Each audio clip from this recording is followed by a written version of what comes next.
Hi అండి. అందరికీ నమస్కారం. ఈరోజు మీకోసం 'మత్తులో కౌగిల్లో బంధించిన భర్త' పార్ట్ 6. మరి కథలోకి వెళ్తే, ఆసుపత్రిలోని ఆ పొడవాటి కారిడార్ ఒక శ్మశాన నిశ్శబ్దాన్ని తలపిస్తుంది. గాల్లో మందుల వాసన మనసును తొలిచేసేలా ఐసీ లోపల నుంచి వినిపిస్తున్న హార్ట్ బీట్ మానిటర్ బీబీ శబ్దాలు అక్కడున్న వారి గుండెల్లో దడ పుట్టిస్తున్నాయి. ఆపరేషన్ థియేటర్ పైన వెలుగుతున్న ఎర్రటి బల్బు లోపల విక్రమ్ ప్రాణాలతో పోరాడుతూ ఉన్నాడని, సమయం ప్రతిక్షణం చేజారిపోతుందని గుర్తు చేస్తుంది.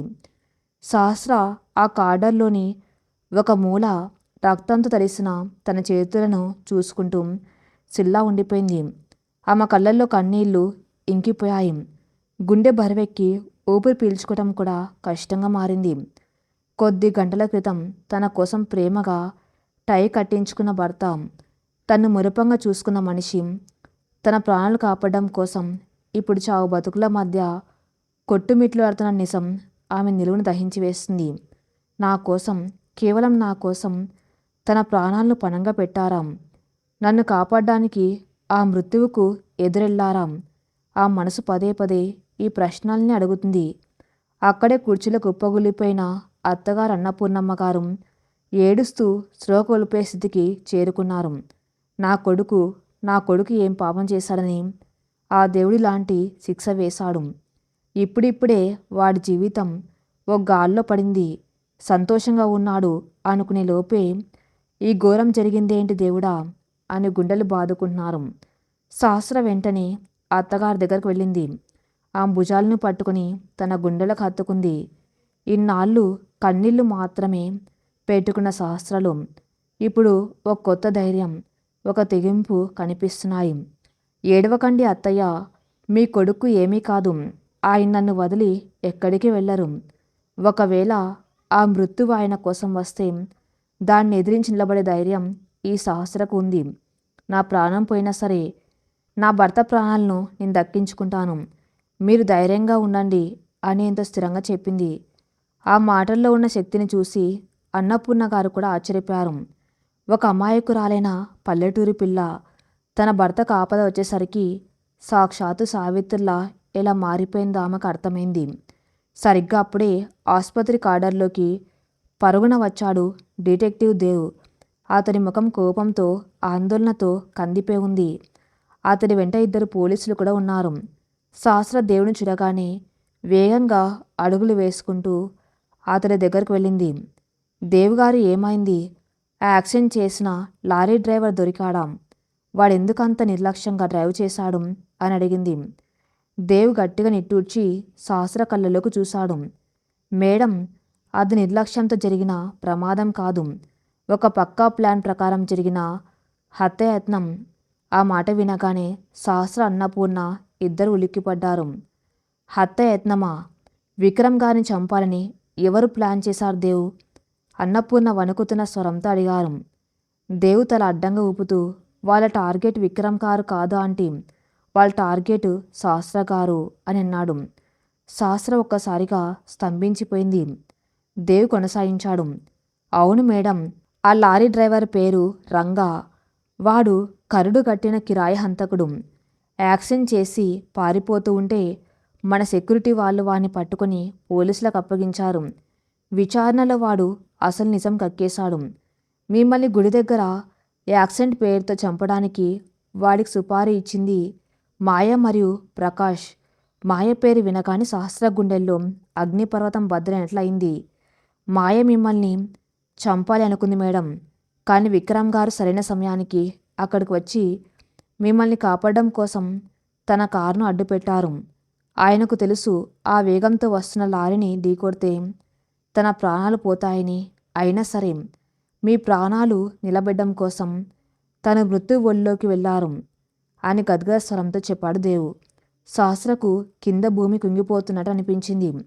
రెండు చేతులతో ముఖం కప్పుకొని వెక్కి వెక్కి ఏడ్చింది. నా కోసం తన ప్రాణాలను వదిలేశారా? నేను ఎంత అదృష్టహీనురాల్ని. నా వల్ల ఆయనకు ఈ గతి పట్టింది.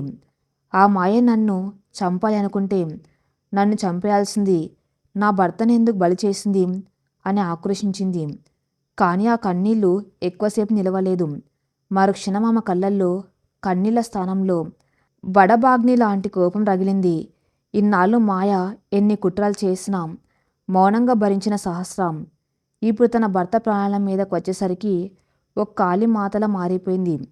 ఆ మాయ ఎక్కడుంది దేవ్? నా భర్త రక్తంతో తన చేతులు తడుపుకున్న రాక్షసి ఎక్కడుంది అని కసిగా అడిగింది సహస్రం. సరిగ్గా అప్పుడే ఆసుపత్రి కారిడార్ చివరి నుంచి ఒక అలికిడి వినిపించింది. ముఖానికి చున్ని కప్పుకొని దొంగతనంగా ఆసుపత్రిలోకి అడుగుపెట్టింది మాయ. ఆమె కళ్ళల్లో భయం, విక్రమ్కి ఏమైందో తెలుసుకోవాలన్న ఆరాటం ఉన్నాయి. తన ప్లాన్ బెడిసికొట్టి తన ప్రాణంగా ప్రేమించిన విక్రమ్కు యాక్సిడెంట్ అయిందని తెలిసి ఆమె పిచ్చిదాండ్లా మారిపోయింది. ఐసీ వైపు అడుగులు వేస్తున్న మాయను దూరం నుంచే గుర్తుపట్టింది సహస్రం. ఒక ఉగ్రరూపం దాల్చిన దేవతలా వేగంగా వెళ్ళి మాయను అడ్డుకుంది. సహస్రం చూడగానే మాయ ఒక్కసారిగా ఉలిక్కిపడింది. ముఖం మీదున్న చున్నీ కింద పడిపోయింది. మాయ కళ్ళు ఏడ్చి ఏడ్చి ఉబ్బిపోయి ఉన్నాయి. విక్రమ్కి ఎలా ఉంది సహస్ర? వాడు బతుకుతాడు కదా? నీం వాణ్ణి చంపాలనుకోలేదు. నా ప్లాన్ అది కాదు అంటూ తడబడుతూ మాట్లాడింది మాయ. ఫట్! ఆసుపత్రి కారిడార్ దద్దరిల్లేలా ఒక చెంపదెబ్బ మాయ చెంప మీద పడింది. ఆ దెబ్బ కొట్టింది విక్రమ్ తల్లి కాదు, ఆసుపత్రి సిబ్బంది కాదు, ఇన్నాళ్ళు ఎవరెన్ని అన్నా తలదించుకొని భరించిన సహస్రం. ఆ దెబ్బ తీవ్రతకు మాయ పక్కన ఉన్న గోడకు పట్టుకొని కింద పడిపోయింది. సహస్ర కళ్ళు నిప్పులు చెరుగుతున్నాయి. ఆమె చూపుల్లో ఉన్న తీక్షణతకు మాయ వెన్నులో వణుకు పుట్టింది. నా భర్త పేరు ఉచ్చరించే అర్హత నీకు లేదు మాయా. ఇన్నాళ్ళు నీ కుట్రలను, నీ అవమానాలను నా దౌర్భాగ్యం అనుకొని భరించాను. కానీ ఇప్పుడు నువ్వు నా మాంగళ్యం మీద చేయి వేశావు. ఒక ఆడదానివై ఉండి ఇంకో ఆడదాని ప్రాణం తీయాలని ఎంత నీచానికి దిగజారావే నువ్వు. డబ్బు ఆస్తి కోసం నా మీద నిందలు వేశావు. అవేవి పనిచేయకపోయేసరికి ఏకంగా ప్రాణాలు తీయడానికి కిరాయి హంతకులను పెట్టుకుంటావా? నువ్వు మనిషివా లేక రక్తదాహం పట్టిన రాక్షసివా అని గర్జించింది సహస్రం. మాయ చెంప పట్టుకుని భయంగా పైకి లేచింది. సహస్ర, ప్లీజ్ నన్ను విక్రమ్ని చూడనివ్వు. నేను వాడిని ప్రేమిస్తున్నాను. వాడికి ఏమైనా అయితే నేను తట్టుకోలేను అని ఏడవటం మొదలుపెట్టింది. సహస్ర అసహ్యంగా నవ్వింది. ప్రేమ? దీని ప్రేమ అంటారా? స్వచ్ఛమైన ప్రేమ అవతలి వాళ్ళ సంతోషాన్ని కోరుకుంటుంది, వాళ్ళ ప్రాణాలను కాదు. నువ్వు విక్రమ్ గారిని ప్రేమించలేదు మాయా. కేవలం నీ అహంకారాన్ని, నీ స్వార్థాన్ని మాత్రమే ప్రేమించావు. నీ కోరిక తీరకపోతే ఎదుటి వాళ్ళ ప్రాణాలైనా తీసేస్తావు. నీలాంటి పాపాత్మురాలు నీడ కూడా నా భర్త మీద పడ్డానికి వీల్లేదు. దేవుగారు అని గట్టిగా పిలిచిన సహస్రం. దేవు తన పోలీసులతో ముందుకు వచ్చాడు. ఈమె మీద అటెంప్ట్ మర్డర్ కేసు బుక్ చేయండి. ఆ ప్రకాష్ గారిని కూడా వదలకండి. నా భర్తకు జరిగిన ఈ గాయానికి కారణమైన వాళ్ళు ఏ ఒక్కరూ బయట తిరగడానికి వీల్లేదు. తీసుకెళ్ళండి ఈమెను ఇక్కడి నుంచి అని కఠినంగా ఆదేశించిన సహస్రం. పోలీసులు మాయను అదుపులోకి తీసుకున్నారు. మాయ ఏడుస్తూ విక్రమ్, నన్ను క్షమించి విక్రమ్ అని అరుస్తూ ఉండగానే ఆమెను పోలీసులు లాక్కెళ్ళిపోయారు. మాయ వెళ్ళిపోగానే సహస్రం మళ్ళీ ఐసీ వైపు నడిచింది. ఆమెలో కోపం చల్లారి అంతులేని దుఃఖం మళ్ళీ పెళ్ళుబిక్కింది. అద్దం గుండా లోపల బెడ్ మీద ప్రాణవాయువు కోసం వెంటిలేటర్ సాయంతో పోరాడుతున్న విక్రమ్ను చూసి ఆమె గుండె తరుక్కపోయింది. తలకి కట్లు, చేతికి సెలైన్, రక్తం ఎక్కించడానికి పెట్టిన ట్యూబులు, ముఖమంతా గాయాలతో ఉన్న విక్రమ్ను చూసి ఆమె తన్ను తాను నిందించుకుంది. అప్పుడే లోపల నుంచి చీఫ్ డాక్టర్ బయటకు వచ్చారు. అతని ముఖం తీవ్రంగా ఉంది. సహస్ర, అన్నపూర్ణమ్మ గారు, దేవ్ ముగ్గురు డాక్టర్ చుట్టూ చేరారు. డాక్టర్ గారు, నా కొడుక్కి ఎలా ఉంది? కళ్ళు తెరిచాడాం అని ఏడుస్తూ అడిగారు అన్నపూర్ణ. డాక్టర్ నిట్టూరుస్తూ, చూడండి ఆంటీ, పేషెంట్ పరిస్థితి చాలా క్రిటికల్గా ఉంది. తలకి బలమైన గాయం తగిలింది. ఇంటర్నల్ బ్లీడింగ్ కంట్రోల్ చేశాము, కానీ బ్రెయిన్ మీద ఇంపాక్ట్ ఎక్కువగా ఉంది. మేం మా వంతు ప్రయత్నం చేస్తున్నాం, కానీ ఆయన కోమాలోకి వెళ్ళే ప్రమాదం ఎక్కువగా ఉంది. వచ్చే 24 గంటలు గడిస్తే కానీ మేమేం చెప్పలేము. అప్పటి వరకు ఆయన అబ్జర్వేషన్లోనే ఉంటారు. మీరు దేవుని ప్రార్థించడం తప్ప మేం చేయగలిగింది ఏమీ లేదు అని చెప్పి వెళ్ళిపోయారు. ఆ మాటలు వినగానే అన్నపూర్ణ గారు కుప్పగొలిపారు. శాస్త్ర ఆమెను పట్టుకొని కుర్చీలో కూర్చోబెట్టింది. శాస్త్ర కళ్ళల్లో నీరు లేదు, కానీ ఆ మనసులో ఒక భయంకరమైన తుఫాను చెలరేగుతుంది. దేవిగారు అత్తయ్య గారిని చూసుకోండి, నేను విక్రమ్ గారిని చూడాలి అని చెప్పి అడుగులు ఈడ్చుకుంటూ ఐసీయూ లోపలికి వెళ్ళడానికి నర్సును బతిమాలాడుకుంది. 5 నిమిషాల పాటు లోపలికి వెళ్ళడానికి అనుమతి లభించింది. ఆకుపచ్చని ఆసుపత్రి గౌన్ వేసుకొని నెమ్మదిగా ఐసీయూ లోపలికి అడుగుపెట్టింది సహస్ర. ఆ గదిలో ఉన్న చల్లదనం, ఆ మిషన్ల శబ్దాలు ఆమెను భయపెడుతున్నాయి. విక్రమ్ బెడ్ దగ్గరకు రాగానే ఆమె కాళ్ళు వణికిపోయాయి. బెడ్ పక్కన ఉన్న స్టూల్ మీద కూర్చుంది. ప్రాణాలతో నిండుగా, ఎప్పుడు గంభీరంగా, కోపంతోనో ప్రేమతోనో తన్ను పిలిచే ఆ మనిషి ఇప్పుడు ఇలా నిశ్చేష్టుడై పడి ఉండటం ఆమె తట్టుకోలేకపోతుంది. నెమ్మదిగా తన 2 చేతులతో విక్రమ్ కుడి చేతిని పట్టుకుంది. ఆ చేతికి ఏ స్పర్శ లేదు, అది చల్లబడిపోయి ఉంది. శాస్త్ర తన బుగ్గను ఆ చేతికి ఆనించుకొని నిశ్శబ్దంగా ఏడవటం మొదలుపెట్టింది. ఆమె కన్నీటి చుక్కలు విక్రమ్ చేతి మీద రాలి పడుతున్నాయి. విక్రమ్ గారు ఎందుకు ఇలా చేశారు? నా కోసం మీ ప్రాణాలను ఎందుకు పణంగా పెట్టారు? ఆనాడు నేను నా తండ్రి పాపాన్ని మోస్తూ మీ నుంచి దూరంగా వెళ్ళిపోయినప్పుడు మీ ప్రేమతో నన్ను కడిగేసి తిరిగి తీసుకువచ్చారు. నా ఆత్మగౌరవాన్ని కాపాడారు. మీరు నా పాలిట దేవుడు అని నిరూపించుకున్నారు. కానీ ఇప్పుడేంటిది? నన్ను వదిలేసి మీరు ఎక్కడికి వెళ్ళాలని చూస్తున్నారు? ఆమె గొంతు వణుకుతూ గద్గదమైంది. విక్రమ్ ముఖం వైపు చూస్తూ, లేవండి విక్రమ్ గారు, మీరు పడుకోవడం నాకు ఇష్టం లేదు. నన్ను తిట్టండి, నా మీద అరుస్తూ మీ గంభీర్యాన్ని చూపించండి, కానీ ఇలా ప్రాణం లేని శిలలా పడి ఉండకండి. నా జీవితంలో ప్రేమ అంటే ఏంటో, భరోసా అంటే ఏంటో చూపించింది మీరే. మీరు లేని ప్రపంచంలో నేను ఒక క్షణం కూడా బతకలేను. దయచేసి కళ్ళు తెరవండి. నా కోసం, నా కన్నీళ్ల కోసం ఒక్కసారి కళ్ళు తెరవండి అంటూ పసిపిల్లల అతడి చేతిని తన గుండెలకు హత్తుకొని రోధించింది. శాస్త్ర కన్నీళ్లు విక్రమ్ చేతిని పూర్తిగా తడిపేశాయి. ఆమె ప్రేమలో ఉన్న ఆర్తి ఆ గది వాతావరణాన్ని బరువెక్కిస్తుంది. ఒక భార్యగా ఆమె చేస్తున్న ఈ ప్రార్థన సాక్షాత్తు ఆ పైవాడి మనసును కూడా కరిగించేలా ఉంది. మీరు నన్ను వదిలిపోయేలా లేరు విక్రమ్ గారు, ఎందుకంటే నేను మిమ్మల్ని వదలను. ఈ మృత్యువుతో నేను పోరాడతాను. మన ప్రేమ గొప్పదైతే, నా మాంగళ్య బలం నిజమైతే మీరు ఖచ్చితంగా నా దగ్గరికి వస్తారు. ఇది ఈ సహస్ర నమ్మకం అంటూ దృఢంగా చెప్పి అతని నుదుటి మీద ఒక పవిత్రమైన ముద్దు పెట్టింది. ఆమె పెదవులు అతని నుదుటిని తాకిన మరుక్షణం మౌనంగా ఉన్న ఆ ఐసీలో ఒక చిన్న మార్పు. విక్రమ్ కుడి చేతి చూపుడు వేలు నెమ్మదిగా కదిలింది. హార్ట్బీట్ మానిటర్లోని లైన్స్లో చిన్న కదలిక. కానీ ఆ కదలికను సహస్ర గమనించేలోపే నర్సు వచ్చి సమయం అయిపోయిందని బయటకు పంపించేసింది. కారిడర్లోకి వచ్చిన సహస్రకు దేవ్ ఎదురయ్యాడు. మేడం, ప్రకాష్ గాడు ఎస్కేప్ అయ్యాడు. వాడి కోసం మన వాళ్ళు గాలిస్తున్నారు. కానీ వాడికి ఆసుపత్రిలో ఏం జరుగుతుందో ఖచ్చితంగా తెలిసే ఉంటుంది. విక్రమ్ గారు ఇంకా బతికే ఉన్నారని తెలిస్తే వాడు ఖచ్చితంగా ఏదో కుట్ర చేస్తాడు. మనం చాలా జాగ్రత్తగా ఉండాలి అని హెచ్చరించాడు దేవ్. సహస్ర కళ్ళు మళ్ళీ స్థిరంగా మారాయి. ముఖంలో చెరిగిపోని ధైర్యం. వాడిని రానివ్వండి దేవ్. ప్రకాష్ అయినా సాక్షాత్ యముడైనా సరే ఈరోజు వాళ్ళు నా భర్తను తాకాలి అంటే ఈ సహస్ర ప్రాణాలు తాకేసి ముందుకు వెళ్ళాలి. నా విక్రమ్ గారి చుట్టూ నేను ఒక కంచుకోటలా నిలబడతాను అని ప్రతిజ్ఞ చేసింది. ఆసుపత్రి కారిడార్లో సమయం గడిచే కొద్దీ నిశ్శబ్దం మరింత భయంకరంగా మారుతుంది. ఆ రాత్రి ప్రతి క్షణం ఒక యుగంలా గడుస్తుంది. ఐసీయూ బయట కుర్చీలో కూర్చున్న అన్నపూర్ణమ్మ గారి ఆరోగ్యం క్షీణిస్తుంది. కొడుకు చావు బతుకుల మధ్య ఉన్నాడన్న వార్త ఆమెను శారీరకంగా మానసికంగా కుంగదీసింది. బీపీ ఒక్కసారిగా పెరిగిపోవటంతో డాక్టర్లు ఆమెకు సెలైన్ పెట్టి విశ్రాంతి తీసుకోమని చెప్పారు. సహస్ర అత్తగారి దగ్గరకు వెళ్ళింది. ఆమె చేతులు పట్టుకొని, అత్తయ్య, మీరిలా బెంగ పెట్టుకుంటే ఎలా? మీ ఆరోగ్యం పాడైతే ఆయన కోలుకున్నాక తట్టుకోలేరు. దయచేసి మీరు ఇంటికి వెళ్ళండి. దేవ్గారు మీకు తోడుగా మనుషులను పంపుతారు.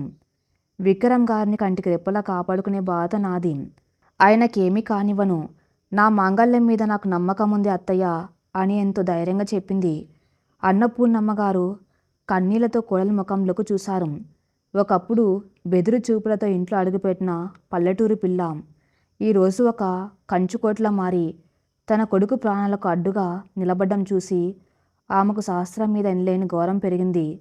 నీ నమ్మకమే వాణ్ణి బతికిస్తుంది తల్లి, వాణ్ణి జాగ్రత్తగా చూసుకొని చెప్పి దేవి ఏర్పాట్లు చేసిన సెక్యూరిటీతో ఇంటికి బయలుదేరారు. అత్తగారు వెళ్ళిపోగానే సహస్రం మళ్ళీ ఐసీయూ అద్దాల తలుపు దగ్గరకు వచ్చింది. లోపల బెడ్ మీద ప్రాణవాయువు కోసం వెంటిలేటర్ సహాయంతో పోరాడుతున్న విక్రమ్ని చూస్తూ అలాగే నిలబడిపోయింది. ఆమె కళ్ళల్లో నిద్ర లేదు, ఆకిలి లేదు, అలసట లేదు. దేవ్ తీసుకువచ్చిన కాఫీ కూడా చల్లబడిపోయి పక్కనే ఉండిపోయింది. ఆమె ధ్యాస అంతా ఆ హార్ట్బీట్ మానిటర్ మీద, విక్రమ్ కదలికల మీదే ఉంది. సహస్ర, నీ అపరాధ భావంతో నువ్వేడుస్తున్నావు. నీ తండ్రి చేసిన పనికి నీకు ఎలాంటి సంబంధం లేదు. నువ్వు నా ప్రాణానివి అని విక్రమ్ అన్న మాటలు ఆమె చెవుల్లో పదే పదే ప్రధ్వనిస్తున్నాయి. ఆ ప్రేమ ముందు ఈ లోకంలో ఏది సరితూగదని ఆమెకు అర్థమైంది. తన కోసం మృత్యువుని సైతం లెక్క చేయని భర్తకు తన ప్రాణమిచ్చైనా సరే ఊపిరిపోయాలని ఆ మనసు గట్టిగా నిశ్చయించుకుంది. మరోవైపు నగర శివర్లోని ఒక పాడుబడిన ఫ్యాక్టరీ. అదొక చీకటి స్థావరం. ప్రకాష్ పిచ్చి వాళ్ళ అటు ఇటు తిరుగుతున్నాడు. టేబుల్ మీద ఉన్న మద్యం బాటిల్ తీసి గ్లాసులో పోసుకుని ఒక్క గుటకలో తాగాడు. వాడి ముఖంలో భయం, కంగారు కొట్టి తెచ్చినట్టు కనిపిస్తున్నాయి.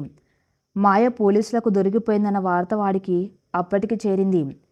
కిరాయ హంతకుడు రంగ కూడా పోలీస్ కస్టడీలో ఉన్నాడు. ఏ క్షణమైన వాళ్ళు తన పేరు బయట పెట్టవచ్చునని ప్రకాష్కు భయం పట్టుకుంది. అంతలోనే వాడి ఫోన్ మోగింది. ఆసుపత్రిలో కాంపౌండర్గా పనిచేస్తున్న వాడి మనిషి ఫోన్ చేశాడు. హలో, ఏమైందిరా? విక్రమ్ గాడు చచ్చాడా లేదా? ప్రకాష్ ఆతృతగా అడిగాడు. లేదు బాస్, వాడింకా బతికే ఉన్నాడు. ఇంటర్నల్ బ్లీడింగ్ కంట్రోల్ చేశారు. తలకి బలమైన దెబ్బ తగిలింది, కానీ వాడు ప్రాణాపాయం నుంచి దాదాపు బయటపడినట్టే. రేపు ఉదయానికి వాడికి స్పృహ రావచ్చు అని డాక్టర్లు మాట్లాడుకుంటున్నారు అని చెప్పాడు అవతల వ్యక్తి. ప్రకాష్ చేతిలో ఉన్న గ్లాసు నేలకేసి కొట్టాడు. పగిలిన గాజు ముక్కల్లాగే వాడి ప్లాన్ కూడా పగిలిపోయింది. డామిడ్, విక్రమ్ గాడు బతికితే నేను చచ్చినట్టే. వాడికి స్పృహ వస్తే జరిగిన యాక్సిడెంట్ వెనక నా హస్తం ఉందని వాడికిట్టే అర్థమైపోతుంది. నా బిజినెస్ను నన్ను వాడు సర్వనాశనం చేస్తాడు. మాయ ఎలాగూ జైల్లో ఉంది, నా పేరు కూడా లాగుతుంది. విక్రమ్ గాడు కోలుకోకూడదు, వాడు ఆసుపత్రి బెడ్ మీదే శాశ్వతంగా కళ్ళు ముయ్యాలి అని కక్షగా అరిచాడు ప్రకాశం. కానీ బాస్, ఇక్కడ పరిస్థితి చాలా టైట్గా ఉంది. విక్రమ్ గాడి పర్సనల్ డిటెక్టివ్ దేవిగాడు ఆసుపత్రి నిండా ప్రైవేట్ సెక్యూరిటీని పెట్టాడు. చీమ చిటుక్కుమన్నా వాళ్ళకు తెలిసిపోతుంది. పైగా వాడి భార్య సహస్రం ఐసీయూ బయటే కాపలా కాస్తుంది. ఐసీయూ లోపలికి ఎవరిని వెళ్ళనివ్వడం లేదు అన్నాడా కాంపౌండర్. ప్రకాష్ కళ్ళల్లో క్రూరమైన ఆలోచన మెరిసింది. సెక్యూరిటీ బయట వాళ్ళను ఆపుతుంది, కానీ ఆసుపత్రి స్టాఫ్ని ఆపదు కదా. రేపు ఉదయం డాక్టర్లు రౌండ్స్కి వస్తారు. ఆ సమయంలో నువ్వు ఒక నకిలీ డాక్టర్ లాగా లేదా నర్సులాగా లోపలికి వెళ్ళు. విక్రమ్ సెలైన్ బాటిల్లో నేను చెప్పిన పాయిజన్ ఇంజెక్షన్ కలుపు. అది గుండెపోటులా కనిపిస్తుంది, కానీ మర్డర్ అని ఎవరికి డౌట్ రాదు. నీకు 50 లక్షలు ఇస్తాను, ఈ పని ఫినిష్ చెయ్యి అని ఆర్డర్ వేశాడు ప్రకాశం. అవతలివాడు డబ్బుల ఆశకు లోబడిపోయాడు. ఓకే బాస్, రేపు తెల్లవారేసరికి విక్రమ్ గాడి శవం బయటకు వస్తుంది అని మాటిచ్చాడు. ఫోన్ కట్ చేసిన ప్రకాష్ ముఖంలో పైశాచికమైన నవ్వు. తన శత్రువు అంతం కాబోతున్నాడన్న ఆనందంతో వాడు కుట్రలు పన్నుతున్నాడు. తెల్లవారింది. సూర్యకిరణాలు ఆసుపత్రి కిటికీల గుండా లోపలికి వస్తున్నాయి. ఆ 24 గంటల గడ్డు కాలం గడిచిపోయింది. సహస్ర రాత్రంతా కుర్చీలో కూర్చోకుండా విక్రమ్ వైపు చూస్తూ గడిపింది. ఆ ముఖంలో విపరీతమైన అలసట ఉన్న కళ్ళల్లో మాత్రం ఆశ సజీవంగా ఉంది. చీఫ్ డాక్టర్ తన బృందంతో కలిసి ఐసీయూ లోపలికి వెళ్ళాడు. సుమారు అరగంట పాటు రకరకాల పరీక్షలు చేశారు. స్కానింగ్ రిపోర్ట్స్ పరిశీలించారు. బయట నిలబడిన సహస్రాదేవులు ఊపిరి బిగపట్టి ఎదురు చూస్తున్నారు. డాక్టర్ బయటకు వచ్చాడు. అతడి ముఖం ప్రశాంతంగానే ఉంది, కానీ అందులో ఒక చిన్న విచారం కూడా ఉంది. శాస్త్ర పరుగున డాక్టర్ దగ్గరికి వెళ్ళింది. డాక్టర్ గారు, ఆయనకి ఎలా ఉంది? ప్రమాదం తప్పిందా? ఆయన ఎప్పుడు కళ్ళు తెరుస్తారు? ప్రశ్నల వర్షం కురిపించింది. డాక్టర్ నిట్టూరుస్తూ, మీ ప్రార్థనలు ఫలించాయి సహస్రగారు. విక్రమ్ గారి ప్రాణాలకు ప్రాథమికంగా ఎలాంటి ముప్పు లేదు. నిన్న రాత్రి జరిగిన బ్లీడింగ్ పూర్తిగా ఆగిపోయింది. ఆయన గుండె, ఇతర అవయవాలు అన్నీ స్థిరంగా పనిచేస్తున్నాయి అని చెప్పాడు. ఆ మాట వినగానే సహస్ర 2 చేతులు దేవుడికి జోడించి కన్నీళ్లు పెట్టుకుంది.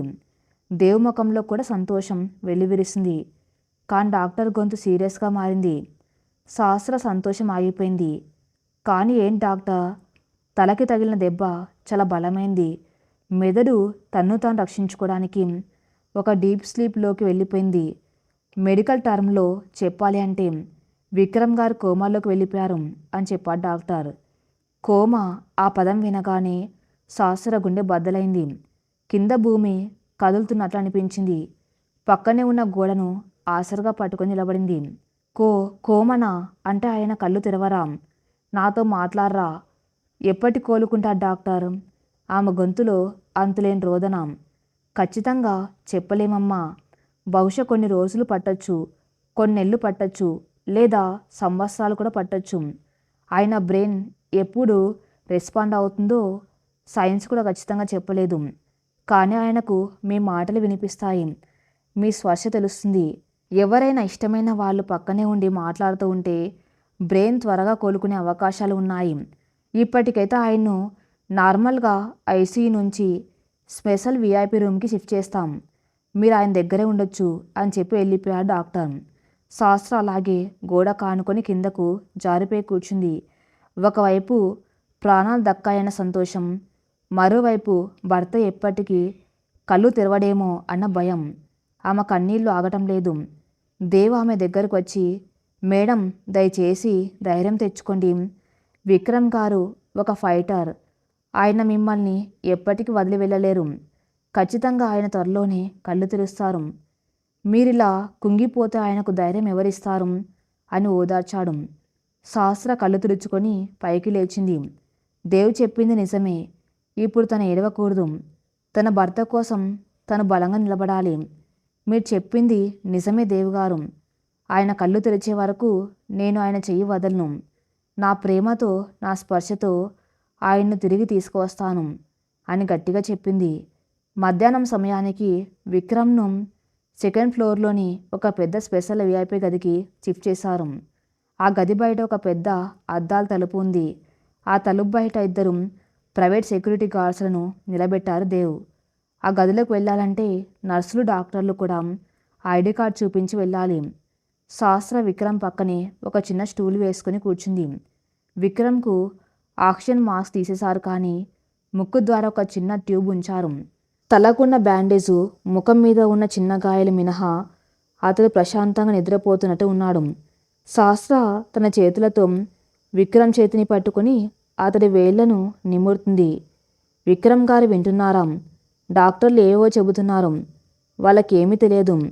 నా మీద కోపం వచ్చినప్పుడు మీరు ఎలా అరుస్తారో వాళ్ళకు తెలియదు. నా మీద ప్రేమ వచ్చినప్పుడు ఎంత గట్టిగా హత్తుకుంటారో వాళ్ళకు తెలియదు. మీరు మొండివారు విక్రమ్ గారు. నా కోసం ఆ మృత్యువుని ఎదిరించిన మీరు ఈ చిన్న కోమాను జయించలేరా? లేవండి విక్రమ్ గారు. ఇంటి దగ్గర అత్తయ్య గారు మీకోసం ఎదురు చూస్తున్నారు. మనం మళ్ళీ ఓ కొత్త జీవితాన్ని మొదలు పెడదాం అంటూ ఏకధాటిగా మాట్లాడుతుంది సహస్రం.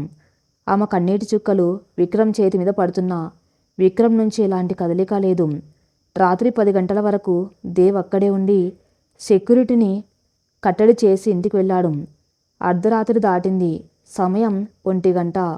ఆసుపత్రిలో సందడి పూర్తిగా తగ్గిపోయింది. బయట గాలివాన మొదలైంది. ఉరుముల శబ్దం అప్పుడప్పుడు వినిపిస్తుంది. సహస్ర విక్రమ్ పక్కనే కుర్చీలో కూర్చుని తల అతని మంచం మీద వాల్చి నిద్ర మత్తులోకి జారుకుంది. కానీ ఆమె చేతులు మాత్రం విక్రమ్ చేతిని గట్టిగా పట్టుకుని ఉన్నాయి. విఐపి రూమ్ బయట ఉన్న 2 గార్డులలో ఒకడు వాష్రూమ్కి వెళ్ళాడు. ఇంకొక గార్డు కుర్చీలో కూర్చుని ఫోన్ చూసుకుంటూ ఉన్నాడు. సరిగ్గా అప్పుడే ఆసుపత్రి కారిడార్లో ఒక వార్డ్ బాయ్ ట్రాలీ తీసుకుంటూ వచ్చాడు. ఆ ట్రాలీలో మందులు, సెలైన్ బాటిల్స్ ఉన్నాయి. వాడి ముఖానికి గ్రీన్ కలర్ సర్జరీ మాస్క్ ఉంది. కళ్ళకు అద్దాలు ఉన్నాయి. వాడెవడో కాదు, ప్రకాష్ పంపించిన ఆ కిరాయి హంతకుడు. వాడి జోబులో ఒక విషపు ఇంజెక్షన్ ఉంది. అది సెలైన్లో కలిపితే విక్రమ్ గుండె నిమిషాల్లో ఆగిపోతుంది. గార్డ్ దగ్గరకు వచ్చి ఆ వార్డ్ బాయ్, సార్, పేషెంట్కి సెలైన్ బాటిల్ మార్చాలి, డాక్టర్ గారు అర్జెంటుగా మార్చమని చెప్పారు అంటూ ఐడి కార్డ్ చూపించాడు. గార్డ్ ఐడి కార్డ్ చూసి వాడిని లోపలికి పంపాడు. వార్డ్ బాయ్ నెమ్మదిగా గదిలోకి అడుగుపెట్టాడు. గదిలో డిమ్ లైట్ వెలుగుతుంది. బెడ్ మీద విక్రమ్ అపస్మారక స్థితిలో పడుకొని ఉన్నాడు. పక్కనే సహస్ర నిద్రపోతుంది. వాడి పెదవుల కింద క్రూరమైన నవ్వు వికసించింది. మెల్లగా ట్రాలీని బెడ్ పక్కకు తీసుకెళ్లాడు. చప్పుడు కాకుండా జేబులోంచి ఆ విషపు సిరంజిని బయటకు తీశాడు. సెలైన్ బాటిల్ ట్యూబ్ వైపు చేయి చాపాడు. అందులో ఆ మందును ఎక్కించడానికి సిరంజి క్యాప్ తీశాడు. సరిగ్గా అప్పుడు గదిలో ఒక వింతైన నిశ్శబ్దం. బయట ఉరిమిన శబ్దం. సహస్ర అచేతనంగా ఉన్న విక్రమ్ చేతిని పట్టుకొని ఉండటం వలనో ఏమో విక్రమ్ చూపుడు వేలు చిన్నగా కదిలి సహస్ర చేతిని తాకింది. ఆ చిన్న కదలికకు సహస్ర నిద్రలోంచి ఉలిక్కి పళ్ళేచింది. కళ్ళు తెరిచిన సహస్రకు తన కళ్ళ ముందు సెలైన్ ట్యూబ్ పక్కన సిరంజి పట్టుకుని నిలబడిన వార్డ్ బాయ్ కనిపించాడు. సహస్రకు అనుమానం రాలేదు. ఏంటండి, సెలైన్ మారుస్తున్నారా అని అడిగింది కళ్ళు నిలుముకుంటూ. వార్డ్ బాయ్ ఉలిక్కి పడ్డాడు. చేతులు కొంచెం వణికాయి. మాస్క్ వెనక నుంచి అవునమ్మా, డాక్టర్ గారు పంపించారు అన్నాడు కంగారుగా. కానీ ఆ క్షణంలో సహస్ర దృష్టి వాడి చేతుల మీద పడింది. ఒక నార్మల్ వార్డ్ బాయ్కి సెలైన్ మార్చేటప్పుడు చేతులు వణకవలసిన అవసరం లేదు. పైగా ఆ సిరంజిలో ఉన్న మందు సాధారణ రంగులో లేదు. అది కాస్త నీలం రంగులో వింతగా ఉంది. వాడి కళ్ళల్లో ఒక రకమైన భయం, హడావిడి సహస్రకు అనుమానాన్ని కలిగించాయి. ఆగండి అని గట్టిగా అని సహస్రం. ఆ వార్డ్ బాయ్కి చెమటలు పట్టాయి. ఏమైందమ్మా, డాక్టర్ గారు అర్జెంటుగా అని చెప్పాడు. మీ ఐడి కార్డ్ ఎక్కడా, మీ నేమ్ బ్యాడ్జ్ ఎందుకు లేదు? సహస్ర వాడి డ్రెస్ను నిస్తం గమనిస్తూ అడిగింది. సాధారణంగా ఆసుపత్రి స్టాఫ్ అందరికీ చొక్కా మీద పేరు ఉంటుంది, కానీ వాడికి లేదు. సహస్ర తన భర్త ప్రాణాల విషయంలో ఏ చిన్న తప్పును క్షమించే స్థితిలో లేదు. ఆమె అనుమానం బలపడింది. వాడు వెంటనే కవర్ చేయడానికి, అది మర్చిపోయాను మేడం, మీరు పక్కకు తగ్గండి, నేను ఇంజెక్షన్ ఇవ్వాలి అంటూ బలవంతంగా సెలైన్ ట్యూబ్లోకి ఆ సిరంజిని గుచ్చడానికి ప్రయత్నించాడు. అతడి హడావిడి చూసి సహస్రకు పూర్తి అర్థమైపోయింది. వాడు తన భర్త ప్రాణాలు తీయడానికి వచ్చిన హంతకుడని. మరుక్షణం సహస్ర ఒక బెబ్బుల్ల వాడి మీదకు దూకింది. వాడి చేతిలో ఉన్న సిరంజిని పట్టుకోవడానికి 2 చేతులతో వాడి మణికట్టును గట్టిగా పట్టుకుంది. ఎవర్రా నువ్వు, నా భర్తకు ఏమెక్కించాలని చూస్తున్నావు? హెల్ప్, సెక్యూరిటీ కాపాడండి అంటూ గొంతు చించుకొని అరిచింది సహస్రం. ఆ వార్డ్ బాయ్ సహస్రను బలవంతంగా పక్కకు నెట్టడానికి చూశాడు. కానీ ఒక భార్యగా తన భర్త ప్రాణాలను కాపాడుకోవాలన్న ఆమె తపన ముందు వాడి బలం సరిపోలేదు. ఆమె వాడి చేతిని వదలకుండా ఆ సిరంజిని సెలైన్ ట్యూబుకు తగలకుండా పక్కకు లాగుతుంది. వదిలేయ్ దరిద్రురాలా, నన్ను వదిలేయ్ అంటూ వాడు సహస్రభూసం మీద బలంగా కొట్టాడు. సహస్ర నొప్పితో విలవిల్లాడినా సరే వాడి చేతిని వదల్లేదు. ఇద్దరి మధ్య పెనుగులాటలో పక్కన ఉన్న ట్రాలీ కింద పడిపోయి పెద్ద శబ్దం వచ్చింది. మందుల సీసాలన్నీ పగిలిపోయాయి. సిరంజి గాల్లోంచి కింద పడి పగిలిపోయింది. అందులో ఉన్న నీలం రంగు మందు నేల మీద పడింది. బయట ఉన్న సెక్యూరిటీ గార్డ్స్ వెంటనే అప్రమత్తమై గత్తలుపులు తీసుకుని లోపలికి పరిగెత్తుకొచ్చారు. సహస్ర కింద పడిపోయి ఉంది. వార్డ్ బాయ్ దొరికిపోతానని భయంతో పారిపోవడానికి గుమ్మం వైపు పరిగెత్తాడు. కానీ గుమ్మం దగ్గర ఉన్న సెక్యూరిటీ వాళ్ళు వాడిని పట్టుకొని నేలకేసి కొట్టారు. సరిగ్గా అప్పుడే దేవు కూడా ఆసుపత్రికి చేరుకొని ఆ గదిలోకి వచ్చాడు. నేల మీద పడిపోయిన వాడి మాస్కు తీసేశాడు దేవ్. వాడు ఆసుపత్రి కాంపౌండర్ అని దేవుకి అర్థమైంది. ఎవర్రా నువ్వు, విక్రమ్ గారికి పాయసం ఇవ్వాలని చూస్తావా? ప్రకాష్ గారు పంపించాడు నిన్ను అంటూ వాణ్ణి చితక బాదడం మొదలుపెట్టాడు దేవు. సహస్ర నెమ్మదిగా పైకి లేచి నిలబడింది. ఆమె భుజానికి దెబ్బ తగిలింది, కానీ ఆమె చూపులన్నీ విక్రమ్ మీదే ఉన్నాయి. విక్రమ్కి ఏమీ కాలేదని, వాడు సెలైన్లో మందు కలపలేదని చూసి ఊపిరి పీల్చుకుంది. శాస్త్ర నెమ్మదిగా నడుచుకుంటూ ఆ కిరాయి హంతకుడి దగ్గరికి వెళ్ళింది. దేవ్ ఆగిపోయాడు. ఫట్ ఫట్ తన చేతుకున్న బలమంతా ఉపయోగించి వాడి 2 చెంపలు వాయించింది సహస్రం. నా భర్త ప్రాణాలతో ఆడుకోవాలని చూస్తావా? ఇంకోసారి ఎవరైనా ఈ గది వైపు కన్నెత్తి చూస్తే వాళ్ళ కళ్ళు పీకేస్తాను అని గర్జించింది. దేవ్ పోలీసులకు ఫోన్ చేశాడు. పోలీసులు వచ్చి వాడిని తీసుకెళ్లారు. సహస్ర విక్రమ్ మంచం దగ్గరికి వెళ్ళి అతడి తల నిమిరింది. అప్పటిదాకా తను పడిన భయం, చేసిన పోరాటం అంతా విక్రమ్ను సురక్షితంగా చూశాక కన్నీళ్ల రూపంలో బయటకు వచ్చింది. దేవ్ సహస్ర దగ్గరకు వచ్చి, మేడం, ఐఎమ్ సారీ. నా సెక్యూరిటీ ఉన్నా కూడా ప్రకాష్ గాడు ఆసుపత్రి స్టాఫ్ ద్వారానే వాడి మనసులను పంపించాడు. ఇది చాలా డేంజర్ మేడం. ఇంకోసారి ఇలా జరిగితే విక్రమ్ గారి ప్రాణాలకే ముప్పు అన్నాడు ఆందోళనగా. సహస్ర కళ్ళు తుడుచుకుంది. ఆ ముఖంలో ఒక దృఢమైన నిర్ణయం కనిపించింది. మీరు చెప్పింది నిజమే దేవ్ గారు. ఆసుపత్రిలో ఉంటే ఆయనకు ప్రాణహాని తప్పదు. ఇక్కడ ఎవరి రూపంలో శత్రువు వస్తాడో మనకు తెలియదు.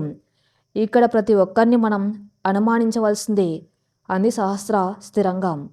మరి ఏం చేద్దాం మేడం అడిగాడు దేవ్. సహస్ర విక్రమ్ ముఖం వైపు ఎంతో ప్రేమగా చూసింది. విక్రమ్ గారిని మన ఇంటికి తీసుకెళ్ళిపోదాం దేవ్ గారు. ఈ ఆసుపత్రిలో ఉన్న పరికరాలు, ఐసీయూ సెటప్ మొత్తం మన ఇంట్లో పెట్టించండి.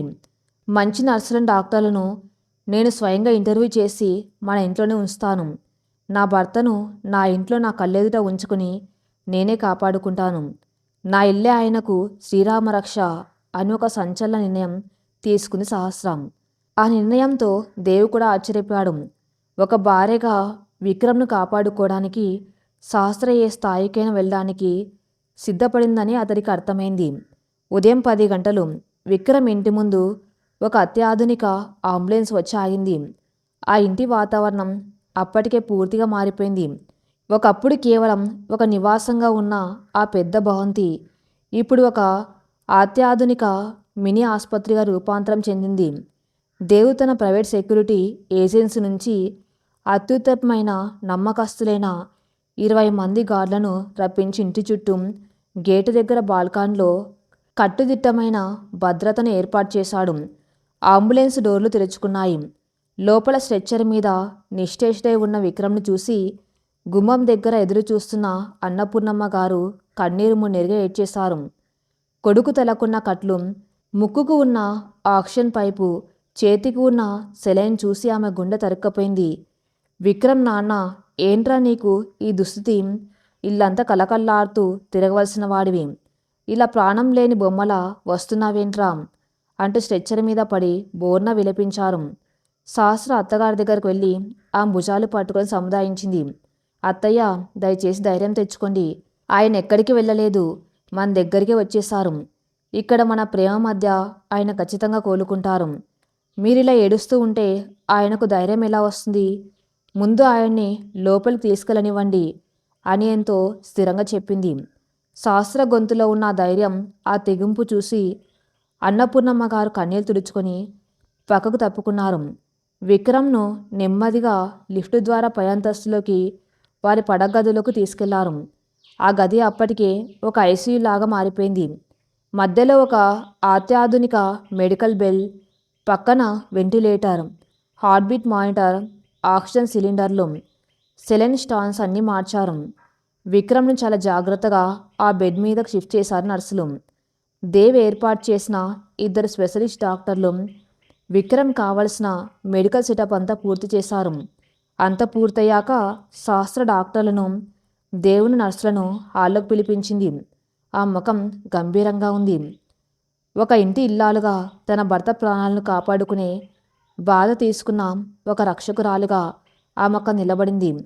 దేవుగారు, ఈ క్షణం నుంచి ఈ ఇంటి కాంపౌండర్ వాల్ దాటి ఏ ఒక్కరు లోపలికి రావాలన్నా నా పర్మిషన్ ఉండాలి. ఆఖరికి పనివాళ్ళు, వంట వాళ్ళు కూడా ప్రతిరోజు పూర్తి చెకింగ్ తర్వాతనే లోపలికి రావాలి. విక్రమ్ గారి గదిలోకి నర్సులు వెళ్ళేటప్పుడు నేను లేదా అత్తయ్య గారు ఖచ్చితంగా లోపల ఉండాలి.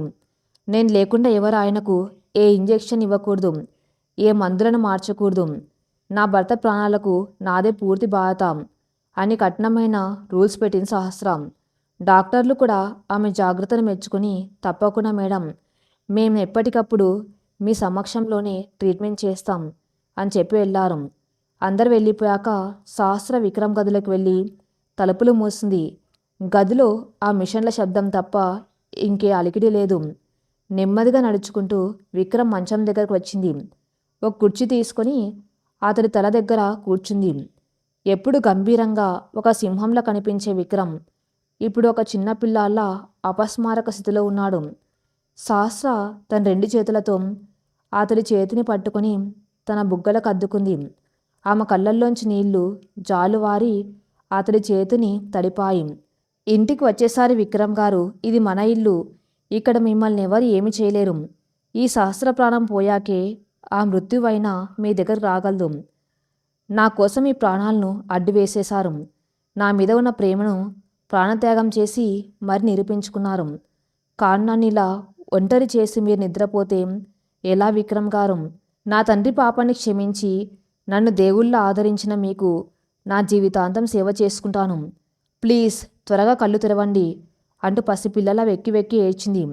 తన భర్తకు తనే స్వయంగా సపర్యలు చేయాలని నిర్ణయించుకుని సహస్రం ఒక స్పాంజ్ తీసుకొని వేడినీళ్ళలో ముంచి విక్రమ్ ముఖం మీదున్న గాయాల చుట్టూ మెల్లగా తుడిచింది. అతడి జుట్టును సరిచేసింది. కోమాల్లో ఉన్నా సరే అతడికి తన స్పర్శ తెలియాలని, తన ప్రేమ అతడి మెదడును నిద్రలేపాలని ఆమె తపన పడుతుంది. విక్రమ్ గారు, మన ప్రయాణం ఇలా సగం దారిలో ఆగిపోకూడదు. మీరు నాకు చేసిన గాయాలను మానుపుతానని మాటిచ్చారు, గుర్తుందా? మీరు తిరిగి వస్తే ఏనాడు మిమ్మల్ని వదిలి వెళ్ళను. మీ కళ్ళల్లో నా మీద ఉన్న ప్రేమను నేను పూర్తిగా ఆస్వాదించకముందే మీరు ఇలా కళ్ళు మూసుకుంటే ఇది నాకు చేసే ద్రోహం అవుతుంది. లేవండి విక్రమ్ గారు, నా మీద కోప్పడండి, నన్ను ఏడిపించండి, కానీ ఇలా మౌనంగా ఉండి నన్ను నరకం పాలు చేయకండి అని ఎమోషనల్గా అతడితో మాట్లాడుతూనే ఉంది. ఆ రాత్రంతా సహస్ర కంటి మీద కొనుక్కు లేకుండా విక్రమ్ పక్కనే కూర్చొని గడిపింది. ఆమె ప్రేమ, ఆమె కన్నీళ్లు ఆ గది వాతావరణాన్ని పవిత్రంగా మార్చేశాయి. మరోవైపు నగరంలోని ఒక 5 స్టార్ హోటల్ రూమ్లో వాతావరణం చాలా వేడిగా ఉంది. ప్రకాష్ కోపంతో రగిలిపోతూ టేబుల్ మీద ఉన్న మద్యం బాటిల్స్ను నేలకేసి కొడుతున్నాడు. వాడి కళ్ళల్లో అసహనం, కసి కట్టలు తెంచుకున్నాయి. ఆసుపత్రిలో కాంపౌండర్ ద్వారా విక్రమ్కు విషం ఇవ్వాలన్న ప్లాన్ అట్టర్ ఫ్లాప్ అవ్వడమే కాకుండా ఇప్పుడు విక్రమ్ను అతడి ఇంటికి మార్చేశారన్న వార్త ప్రకాష్కు నిద్ర లేకుండా చేస్తుంది. డామిట్, ఆ పల్లెటూరు పిల్ల ఇంత తెలివి మీరిపోయిందేంటి? ఆసుపత్రిలో అయితే మనం ఏదో కుట్ర చేసి విక్రమ్ గాని చంపేయొచ్చు, కానీ ఇప్పుడు వాణ్ణి ఆ కంచుకోట లాంటి ఇంట్లోకి తీసుకువెళ్ళింది. పైగా దేవుగాడు 100 మంది సెక్యూరిటీని పెట్టాడు. ఇప్పుడు విక్రమ్ గాన్ని ఎలా ముట్టాలి అంటూ అరుస్తున్నాడు ప్రకాష్. అతడికి ఎదురుగా నిలబడి ఉన్నాడు అతడి ప్రధాన అనుచరుడు శివ. బాస్, ఆ ఇల్లు ఇప్పుడు ఒక మిలిటరీ క్యాంపులా మారిపోయింది. బయట నుంచి వెళ్ళటం అసాధ్యం. మనం ఎవరిని పంపినా ఆ దేవుగాడి సెక్యూరిటీ చెకింగ్ దగ్గర దొరికిపోతారు. సహస్ర అయితే ఏకంగా ఒక కాపల కుక్కల విక్రమ్ పక్కనే ఉంటుంది. నర్సులను కూడా తన కళ్ళ ముందే ఉంచుకుంటుంది. మనం లోపలికి చొరబడ్డం దాదాపు అసాధ్యం అని చెప్పాడు శివ ఆందోళనగా. ప్రకాష్ కళ్ళల్లో క్రూరత్వం మెరిసింది. అసాధ్యమన్న పదం నా డిక్షనరీలో లేదు శివ. విక్రమ్ గాడు కోమాల నుంచి బయటకు వస్తే నా బతుకు బస్టాండ్ అవుతుంది. మాయ ఎలాగూ జైల్లో ఉంది. ఏ క్షణమైన వాళ్ళు నా పేరు బయట పెట్టొచ్చు.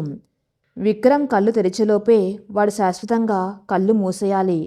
ఆ కంచుకోటను బద్దలు కొట్టడానికి మనకు లోపల ఒక మనిషి కావాలి. కానీ లోపలికి మనుషులను ఎలా పంపుతారు బాస్? డాక్టర్లు, నర్సుల బ్యాక్గ్రౌండ్ మొత్తం దేవ్గారు స్వయంగా చెక్ చేస్తున్నారు అన్నాడు శివ. ప్రకాష్ పైశాచికంగా నవ్వి, చెక్ చేయని వాళ్ళ ద్వారా పంపాలరా? ఒక ఎక్స్పర్ట్ హంతకురాల్ని పిలిపించి, ఆమె పేరు భవానీ అని నాకు గుర్తుంది. వయసులో కాస్త పెద్దది, చూడ్డానికి ఒక సీనియర్ నర్సులాగా ఎంతో పద్ధతిగా ఉంటుంది. కానీ ఆమె చేతిలో ప్రాణాలు పోయిన వాళ్ళు ఎంతోమంది ఉన్నారు. ఆమె ఏ ఆయుధం వాడకుండా ప్రాణాలు తీయగలదు. ఆమెను ఒక స్పెషల్ న్యూరో నర్సుగా డాక్టర్ల టీంకి తెలియకుండా వాళ్ళ ఏజెన్సీ నుంచి ఒక నకిలీ రికమెండేషన్తో విక్రమ్ ఇంటికి పంపుదాం. ఆమె లోపలికి వెళ్ళిందంటే రేపు తెల్లవారేసరికి విక్రమ్ గాడి గుండె ఆగిపోవడం ఖాయం. అంతన ప్లాన్ వివరించాడు ప్రకాష్. అనుకున్నట్టుగానే కొన్ని గంటల వ్యవధిలో భవానీ అనే కిరాయ హంతకురాలు ప్రకాష్ ముందు వాలిపోయింది.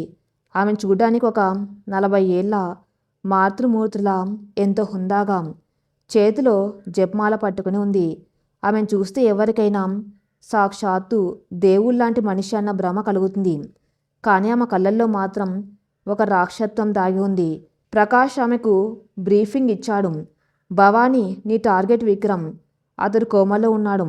అతడి పక్కన ఎప్పుడు వాడి భార్య సహస్ర ఉంటుంది. ఆమె కళ్ళు కప్పి విక్రమ్ ప్రాణాలు తీయాలి. ఎలా చేస్తావో నీ ఇష్టం, కానీ ఎవరికి ఎలాంటి అనుమానం రాకూడదు.